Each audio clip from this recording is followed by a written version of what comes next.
high-risk OBGYN, that before she can dispense her medical opinion, today she wonders if she has to consult legal opinion about the care that she will deliver.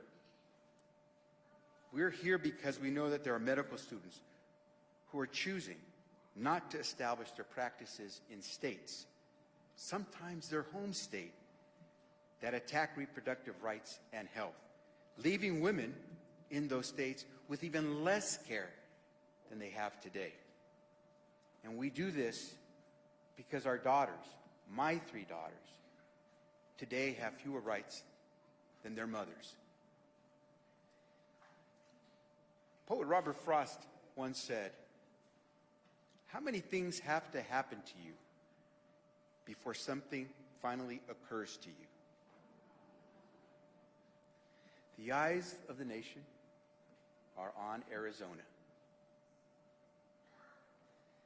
What more must happen to us here and throughout America before it occurs to us that we have the power to stop this madness, that we have the power to restore those rights to my 3 daughters, your daughters, to all of our daughters?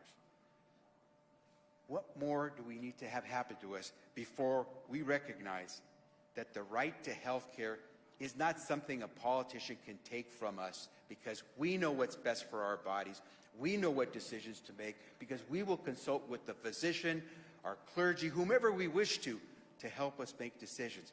But that right belongs to us.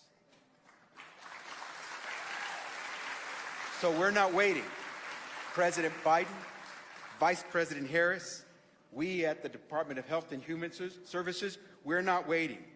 We're in this to fight with you, to protect the rights to access the health care that you need, not just for you, but for all Americans.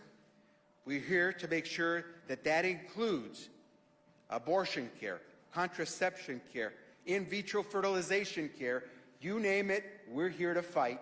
That's why we're here today in Phoenix, because you came, we come. You fight, we will fight. And when you win, we will be right there with you. Thank you all very much.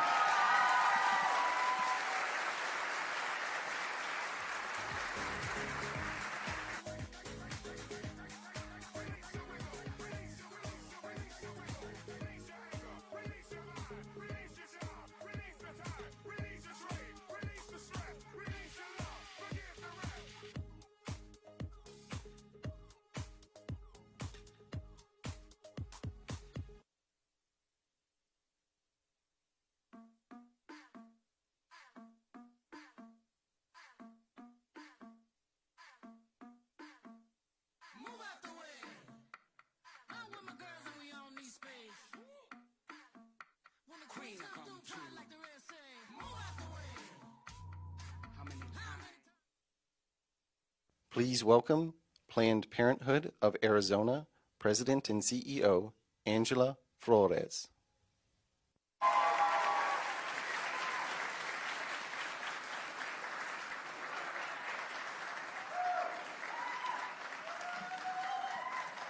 Good afternoon, Phoenix.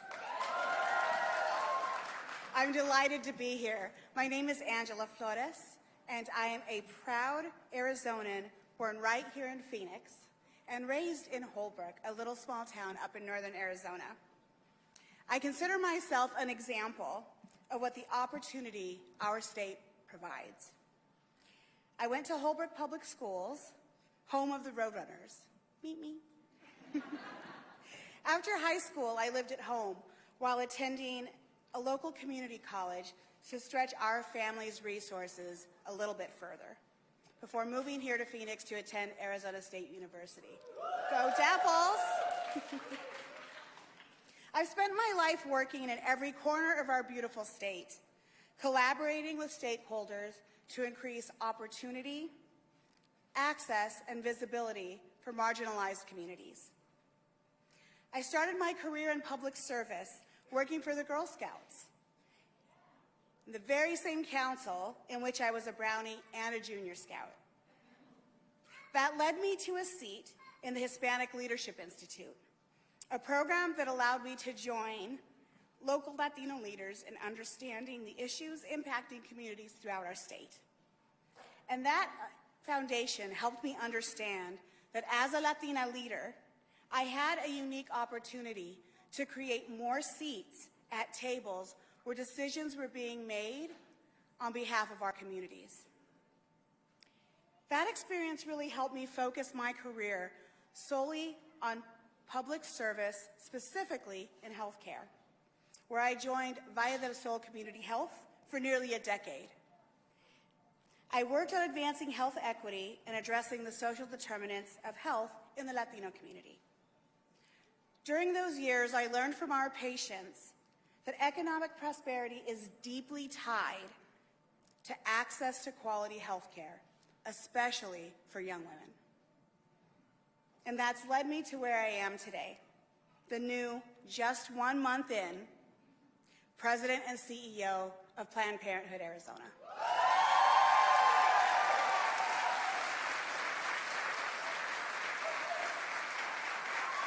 Thank you. Before joining as a staff member, I spent 7 years volunteering at Planned Parenthood Arizona. But most importantly, I've been a patient at Planned Parenthood for over 20 years. I'm still a patient.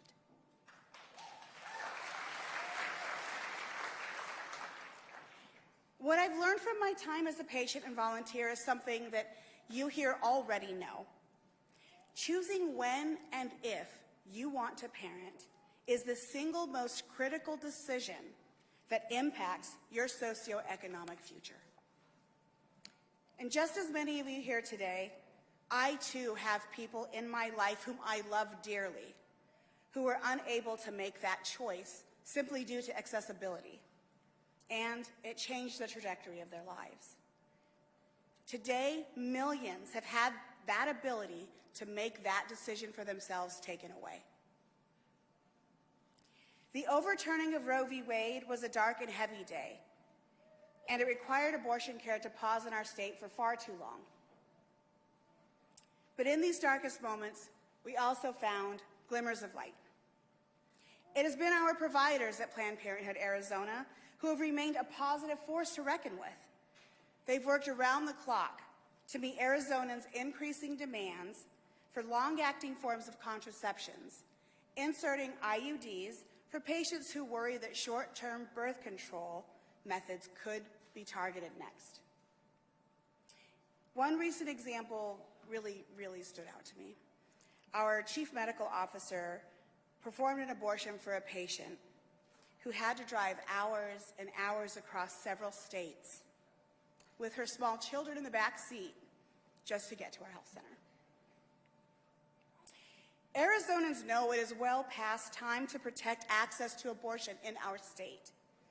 I see it every day in the high fives from strangers, in the yard signs across town, and in really the widespread community support for our abortion patients and providers. We are in a critical moment for reproductive freedom in Arizona. We are currently awaiting a decision from the Arizona Supreme Court. That decision will determine whether or not a cruel, near-total ban on abortion can be enforced in our state. But we all know that pre-statehood laws should not be dictating our reproductive freedom and how we live our lives today.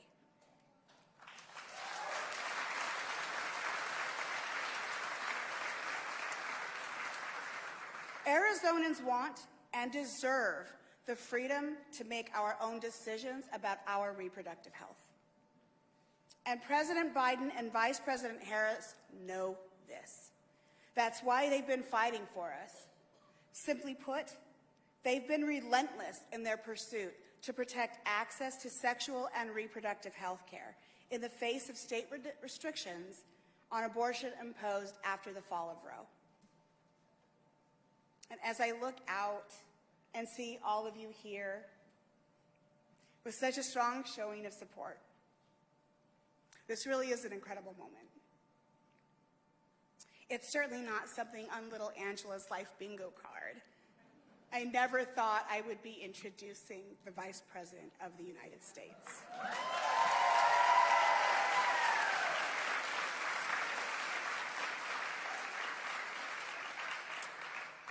But to do so in my home state, a state I've never left, and a state I deeply love, at this moment, and with this Vice President, it is an honor and privilege to introduce a longtime champion in the fight for reproductive freedom. Someone who has fought for women across America as a district attorney, attorney general, senator, and now the first woman in history to be elected Vice President of the United States.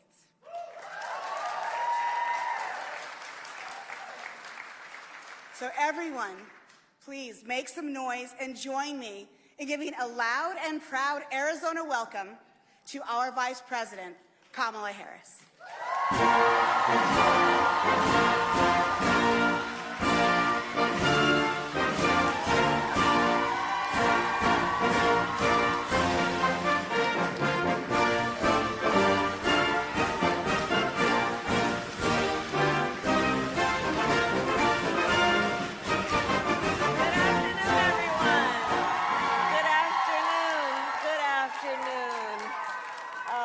To be back in Arizona.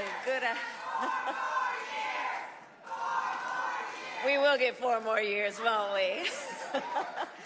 I want to thank President Flores for her incredible work, and of course the words I just said to her. I thank her for stepping up to serve at this moment in the history of our country, because these truly are challenging times, and for all the leaders who are here, the courage that you show every day to do this work is extraordinary. And you do this work on behalf of people we may never meet and people who may never know our names. But because of your advocacy and your fight, they will forever be benefited. So I thank everyone here for your leadership, and all the extraordinary leaders who are here, including Secretary Becerra, who is here, your mayor, Kate Gallego. I have to tell you, she's so wonderful. She met me on the tarmac as I landed at Air Force 2, and she's been talking with me about all the work, all the good work that she's doing here. I thank you, Mayor. Congressman Greg Stanton is here, a powerful voice for this city, and in particular on the issue of public transit and water infrastructure. And by the way, today's his birthday. Yes, okay, so we all wish him a happy birthday. And of course, my dear friend Ruben Gallego wanted to be here today. The congressman, I saw him last night in Washington at the President's State of the Union. I've known him for a while, and I have to say that the congressman, he is a tireless fighter for the people and the families of Arizona. So we are thinking of him, and he has been a true leader, a national leader to the President and me in terms of his advice and friendship. I also want to thank all the organizers in Arizona who are collecting signatures to uphold one of our nation's highest ideals. Thank you all. This makes a huge difference. And of course, you are fighting for the ideal of freedom. Freedom. Freedom. It is fundamental to the promise of America. Freedom of speech, freedom of worship, freedom of assembly, and the freedom to vote. And in America, freedom is not to be given. It is not to be bestowed. It is ours by right. And that, of course, includes the freedom to make decisions about one's own body, not the government telling people what to do.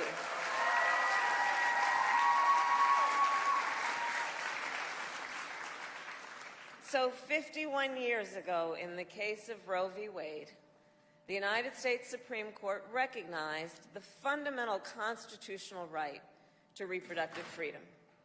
However, almost 2 years ago, the highest court in our land, the Court of Thurgood and RBG, took a constitutional right that had been recognized from the people of America, from the women of America, And now we must speak of Roe in the past tense.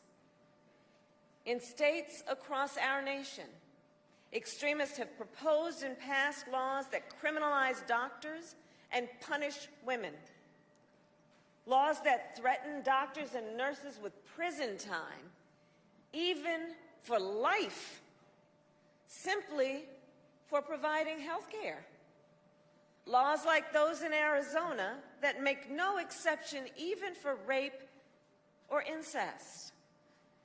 Now, as many of you know, I started my career as a prosecutor specializing in crimes of violence against women and children. What you may not know is why. So when I was in high school, my best friend, I learned, was being molested by her stepfather. And so I said to her, look, you've got to come stay with us. I called my mother, and my mother said, absolutely, she has to come stay with us, and she did. So the idea that someone who survives a crime of violence to their body, a violation of their body, would then be told they don't have the authority to make a decision about what happens to their body next? That is immoral. That is immoral.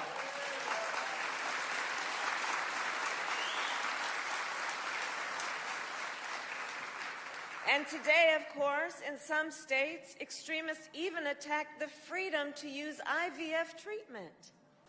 Women and couples denied the ability to fulfill their dream of having a child. And please let us consider the irony.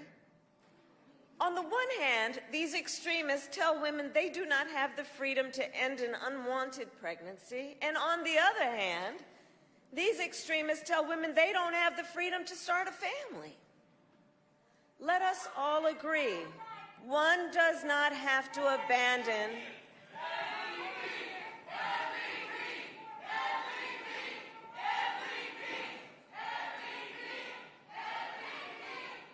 Let us all agree. Let us all agree. One does not have to abandon their faith or deeply held beliefs to agree the government should not be telling her what to do with her body.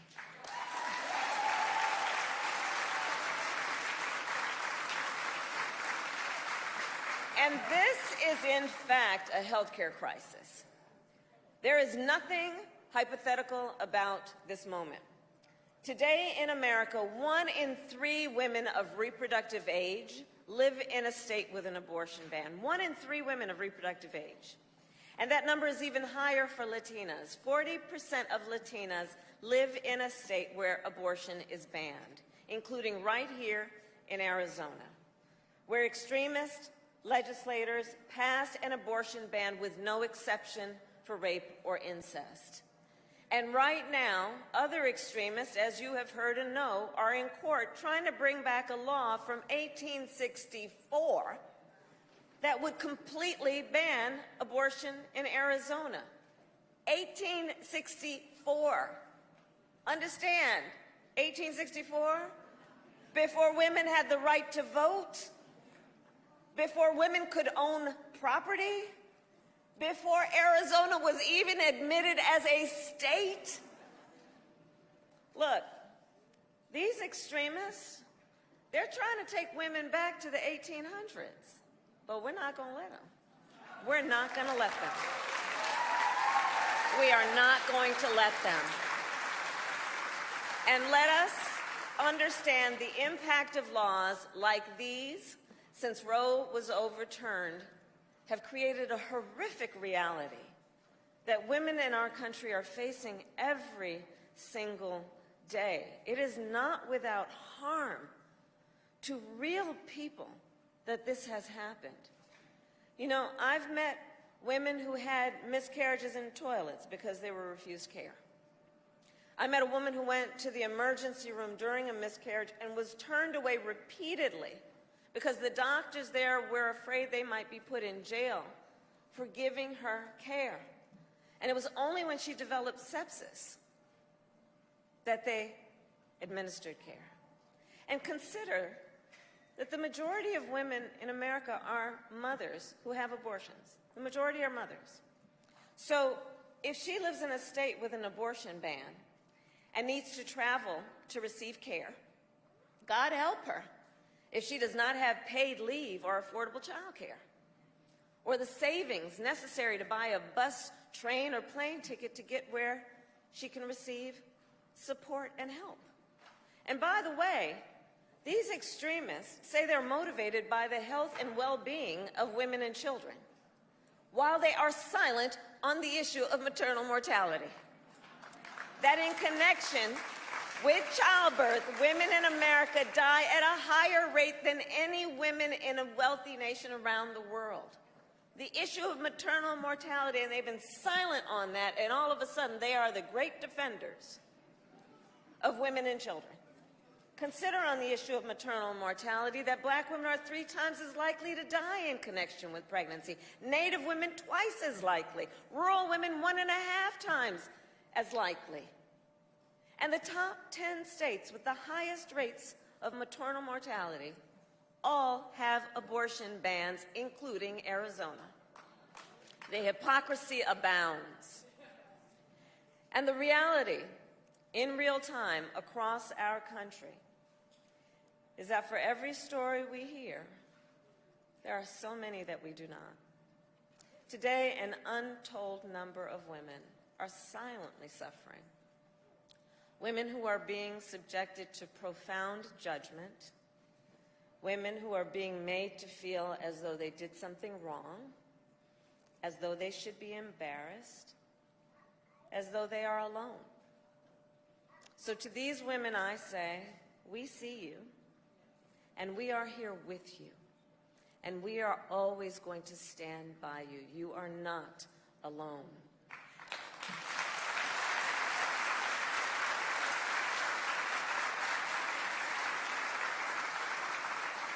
And in this health care crisis, then, please do understand who is to blame.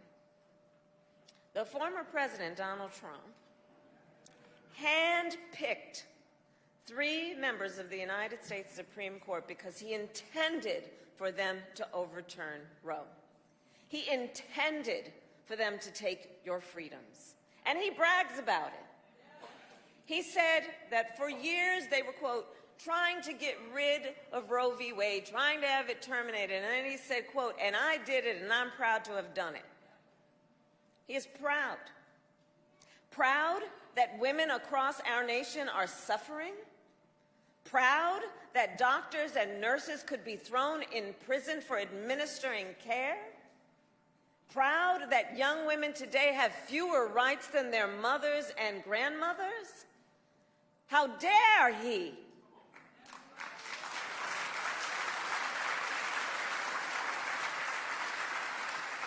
So let us understand, the former president is the architect of this healthcare crisis. And the extremists are not done.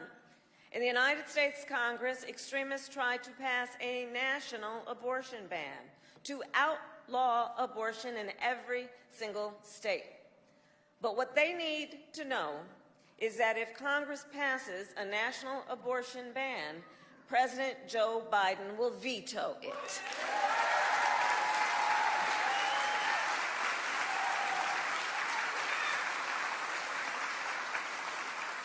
Because here's the deal. We trust women. We trust women to know what is in their own best interest. And women trust us to fight to protect their most fundamental freedoms. And it's going to take all of us. It is going to take all of us. Joe Biden and I are fighting in court to protect women's access to medication and emergency care. We have worked to make sure medical records stay between a doctor and his or her patient. We have protected the right of women to travel between states for abortion care, and we are fighting for access to free contraception. But here's the bottom line. As President Biden made clear last night in the State of the Union, to truly protect reproductive freedoms, we must restore the protections of Roe. What the United States Supreme Court took, Congress can put back in place. So we must have a majority of members in Congress who simply agree, regardless of their personal beliefs for themselves or their family, who just simply agree that the government should not be making these personal decisions for other people. That's the bottom line. And when Congress passes a law that restores reproductive freedoms and the reproductive freedoms of Roe, Joe Biden will sign it into law.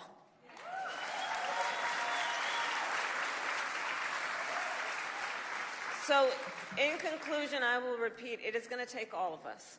It is going to take all of us to get there. And momentum is on our side. Since Roe was overturned, every time reproductive freedom has been on the ballot, every time, 22, 23, every time reproductive freedom has been on the ballot, the people of America have voted for freedom. From Kansas to California to Kentucky, in Michigan, Montana, Vermont, and Ohio, the people of America voted for freedom by overwhelming margins. And by the way, that also makes a different point, which is this is not a partisan issue. It's not a partisan issue. In red states and blue, tens of millions of Americans marched to the polls, and the voice then of the people has been heard, and it will be heard.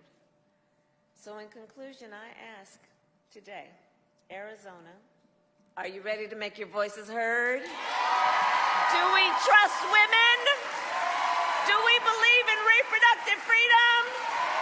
Do we believe in the promise of America? Are we ready to fight for it? And when we fight, we win. God bless you. God bless the United States of America. Thank you all.